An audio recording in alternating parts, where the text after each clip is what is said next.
بسم الله الرحمن الرحيم أنا أو سلطان كجود إباشة الشيخال سلطان محمد سلطان موسى حاج بريء لوج الله وحنا كان قصو جدنا يا دعدا الله يابله أو قلبت كده عضي حرونت أن كده جانا هاي مجال دوس مريب عاصمة الدولة قبلت كجلمدو تاس أو أي أضياش دقن كسيعياش جلمدو كو حرسناين مدة بدن أو أنا كان كم ده هاي waxaa dhacday in maamulkan soo xulistiisa odayaasha muddo dheer qaatay iyo isku keenistiisa waxaa dhacday in madaxweynaha jamhuuriyadda federaalka Soomaaliyeed mudane Farmaajo uu ka soo qayb galay waxaa jirtay in dhowr goor uu ku soo laabtay ra'iisul wasaaraha jamhuuriyadda federaalka Soomaaliyeed mudane Khayre isagoo ku bixiyay juhdi aad u fara badan sidii ay u dhismi lahayd maamulkan galmudug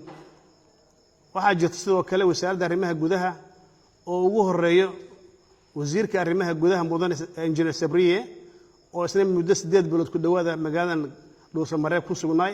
marar badan oo safar gaaban u baxay moogiyeen intaas waxa laga hadlayay sidii loo dhisi lahaa maamul aad u hufan maamul aad iyo aad la isku raacsan yahay oo 12 beelood ee degtay iyo beelaha kale ee hadda ku soo biirayba oo ilaa 13 beelood ay hadda lagu sheegaa in ay noqoto maamul ay ku wada dhan yihiin ku wada qanacsan yihiin raalli isaga yihiin inay ka dhalato dadalladaas faraha badan waxa la dhisay waxay ahayd in hore loo socdo ay ma ahayn in dib loo socdo galabta waxaa dhacday in ay soo wargeliyaan guddigii maamul sameynta ee galmudug oo yiraahdaan guddigii galabta waa inay isugu yimaadaan odayaasha hoolka weyn oo shirka oo ku yaala shirkooda meeshan deganin markaan isku diyaarinay inaan meesha aan aadnana waxaa dhacday in oday ka mid odayaasha aan aniga dhaqanka u ahay odayga suldaanka aan u ahay in la keenay oo isla markii la sawiray oo isla markii la siiyay maxaa la sheegay warqadii la siiyay muxuu ay sheegeen annagana la siiyay oo kale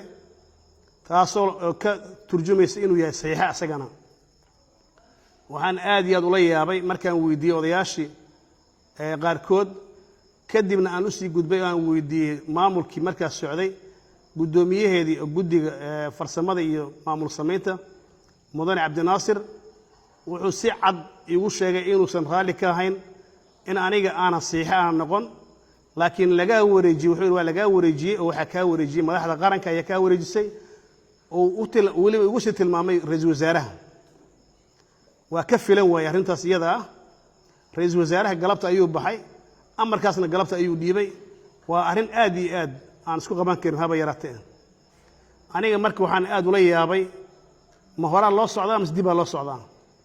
ra'iisul wasaaraha hadii ay noqotay inuu faraha la soo galo dhaqanka Soomaaliyeed ee suubana oo aniga midalan aniga beeshida ayaa soo dooratay aabahay Suudaan ahaa aniga Suudaan noqday inta sano aniga wax soo saxiixa qarankan kamid ahay 135 kamid ahay in maanta la yiraahdo saxiixii 135 ku jiray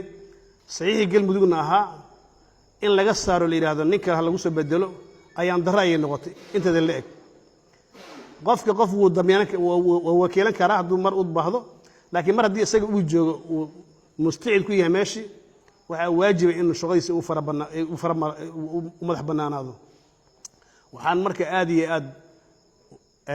uga codsanayaa dhammaan ummadda Soomaaliyeed ee jecel wanaaga iyo samaha jecel iyo dawladda federaalka iyadaba in aysan ku kadsoobin arrimahan oo kale haba yaraatee wax soconana maaha wax la aqbali karana maaha in suldaankii beesha ay soo dooratay oo suldaankeeda ahaa oo saxiix ahaa inta laga wareejinin ay niman siyaasiyiin wataan oo qaarkood aan dhaninayno oo ognahay oo in badan afka lagu hayay in la keeno oo waliba la keeno waqti ugu dambeeyay last game ugu dambeeyay la keeno daqiiqadii ugu dambeeyay iyadoo anaga nabalo baaqay oo leeyahay soo baxa oo galabta imaada waxa idin bilaabanaya shirki waxa la idin bilaabaya seminaarkii in inta la keeno odayga la keeno la yiraahdo waa kan odaygii ee isla maqribkii la yiraahdo odaygan ayaa saxiix adiga saxiix malihid suldaan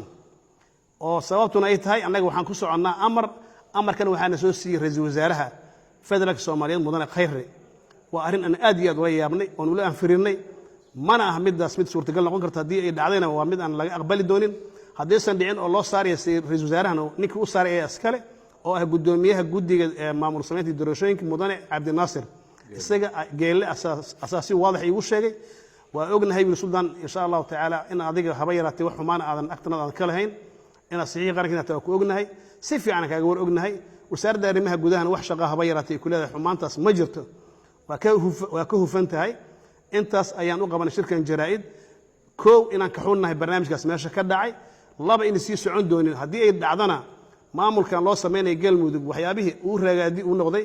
uu socon waayay oo isaga hor imaaday inay tahay khilaafkaas faraha badan oo ay dawladda naftigeeda sameynayso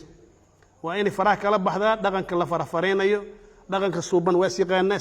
dhaqanka isaga siiqaan saa la isku diraa wasiir la bedela ama agaasime la bedela ma aha walaalkii khayre wasiirka ra'iisul wasaaraha khayre wuxuu ku mahadsan yahay hawsha kale oo faraha badan uu hayo wadanku uu hayo ku mahadsan yahay laakiin hawshan qaranka hawshan dhaqanka uu hayo haba yaraatee mid aan ka aqbali doona ma haba yaraatee insha Allah ta'ala wax walba waxay ku yimaadaan rabitaanka shacabka ay ku yimaadaan rabitaanka shacabka ay beelahana ka imaadaan qabaa'ilada meesha ku abtirsadana qabiil walba wuxuu leeyahay dhaqan oo soo jira oo la yaqaan oo macruuf uu leeyahay sidaas la ajligeed waxaan aniga aan mar labaad iyo saddex baan leeyahay barnaamijkaas isaga ah hadiiba uu dhab yahay oo lagu soo tiimbariyay inuu yahay mid uu ka dambeeyay ra'iisul wasaaraha arrintaas arrin khaldan inay tahay aan la aqbali karin haba yaraatee mana soconayso oo ra'iisul wasaaraha maaha wasiir la bedelay maaha dhaqan la bedela maaha saxiixana ilaa muddo nik iskale ayaa iskale insha Allah ta'ala barnaamijkaas halkaas ayaan maartay ku soo dhaweynayaa odayaal kale oo iyagana maartay shaqaalatii fadhiyo oo iyagana kamid ah beesha waa jiraan insha Allah ta'ala ilaahay waxaan ka rajeynayaa insha Allah ta'ala wixii tawfiiq ilaahay uu noo waafajiyo hada wabillahi tawfiiq